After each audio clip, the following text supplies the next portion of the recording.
was sprayed, just standing on the side. But it took me being blinded to open up my eyes, 'cause I'd read the daily news and not responded actively. And I realized then and there, this revolution needed me. The issue, and one of the things that Kevin alluded to a little, was free speech. We produce in the Idaho Lorax Group and the other associated organizations connected to it, arts organizations, environmental organizations, open space organizations, we have been utilizing the best we can free speech and freedom of the press.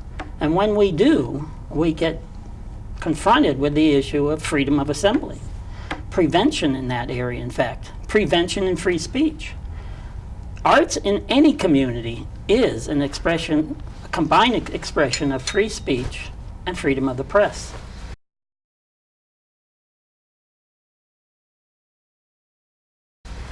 And where can we do this these days? We have an Idaho State Journal who, when they do certain things that have to do with the Lorax Group, the Idaho Lorax Group, or any of those, may get censored, get pressured from the few people in this town that do not want to give up their power, so to speak, their control. And some of us in this community are all very frustrated at that. And some of us know who these people are. Myself, I do. Other people know them by association, know them by name, but they exert a lot of control in our community. They may do it through our mayor. Just got the ear of the mayor. If you got a mayor who doesn't read or show up or come to anything that pretty much I do, you know, I try to go to where he is. I have no problem on that, but that can be fraught with issues as well. So, of course, what do we do about free press and freedom of speech? Well, we try to support an art program in the community, helping the art walk every month, helping establish an art expression wall called our Living Art Mural, the Underpass Gallery, passes through the Historic Preservation Committee, passes through the City Council. But Brian, the controlling elements, continue to stifle it. So instead of helping the homecoming, ISU, the black and orange, having something where the parade is beginning that could have been very unique as we worked on this project for months, it's stumbling it, stalling it, typical actions of our present mayor. So what's going on now with it? I'll tell you what's going on. Basically, he wants the group, the governing board, which is made up some people from not only the Arts Council, but Old Town and the planning, but other artists of the community and people with businesses in the art. He wants to handpick them. He wants to have control, partly because, well, I'm one of them. I'm one of the artists in the community. And doesn't he want to have insurance taken out by the group? Well, that's the catch-22. He wants to handpick the group and then require insurance as well. We always use the torch of an issue of putting fear into people. Oh, something might happen. They all might start sniffing glue or sniffing paint down there. You know, everything is wrought with some level of insurance. That's why we have insurance. I mean, that's not even the city's bridge. It's the Rural Railroad's bridge. But, you know, these are control issues, you know. Try to say, I'm going to handpick you, which then you should be paying for the insurance, versus you're still going to have the insurance. Or we, as independent organization, my God, having the city have something independent, that's not under their control as an advisory committee, which, by the way, don't often do very much. So we have a situation that we're independent. These are groups, many groups in this community are not under the control of the mayor. And that's a fact of life that should be. Otherwise, we live in fear, act out of fear, worry about our jobs, worry about our protection. Who's going to protect our health? That's why I'm here.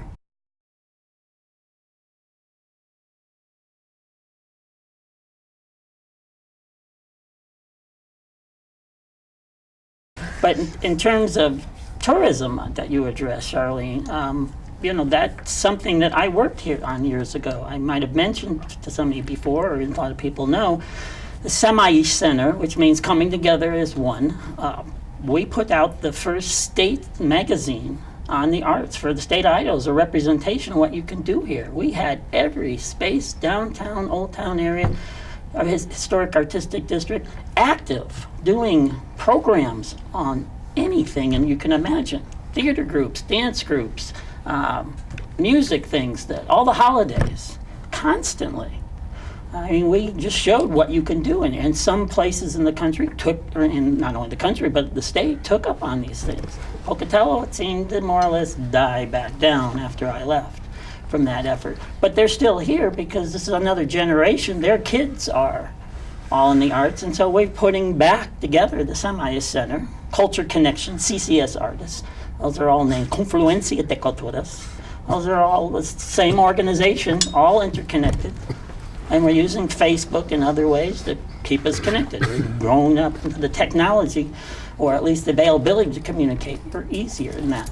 And as for tourists on another level, you know, I'm the main scientist on the Lorax Beaver Wildlife Refuge here. I mean, we're talking about probably the most unique beaver nursery in North America. Of course, not a lot of people know about beaver, but there's a lot of people who will come all over the world to stay in our hotels to see them, because I swim with them. And we got pictures of them, documented. We're just trying to work on protection of them. Is somebody going to go, oh, we got all these little beavers here, you know? I mean, we don't have any left in the mountain. We ate all them and captured all them and killed all them, 20,000 of them. You know, they're hiding down here, so to speak, but we protect them. And we will do all we can to protect them, even against government who wants to interfere here, which in the People's Peace Park with an urban educational wildlife center plan, you know, they just want to fight it. They want to get into scandal and giving land away, letting people steal city property. Just one property. Thing after another. Not just private, but even public property. They just put a fence on. Oh, it's mine now. And the city goes, oh, they didn't break the law. We'll give them a 20-year lease instead. You know, yeah, well, I guess that's how we get land. I'm going to put a fence around Pocatello. And take it. Here, take it. Or I'm going to go next door. Well, at least ask them for a 20-year lease after I do that. You know? Well, I've seen people even just go out and start building on other people's property and tear their fences down and stuff, and like, I'm taking 5 foot of your property.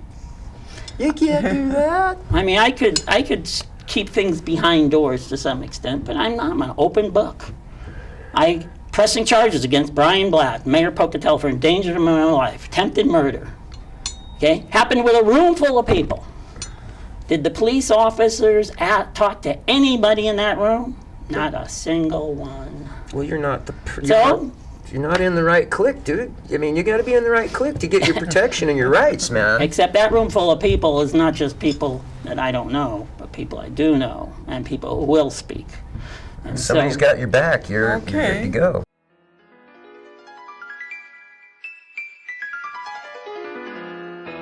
I first was pepper sprayed, just standing on the side. But it took me being blinded to open up my eyes.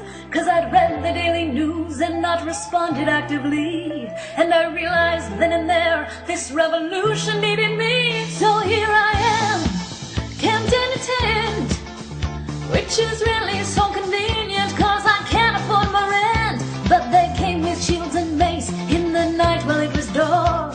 Hey, NYPD Army sent to clear Zuccotti Park. We'll protest on with country phrases. We're going global, from London to see Davis. If you think that your batons are going to get us to go home, go on and hit me. I'll just upload it from my phone until I die. I'll occupy as long as I know how to sit and hold this heavy sign. Close the 90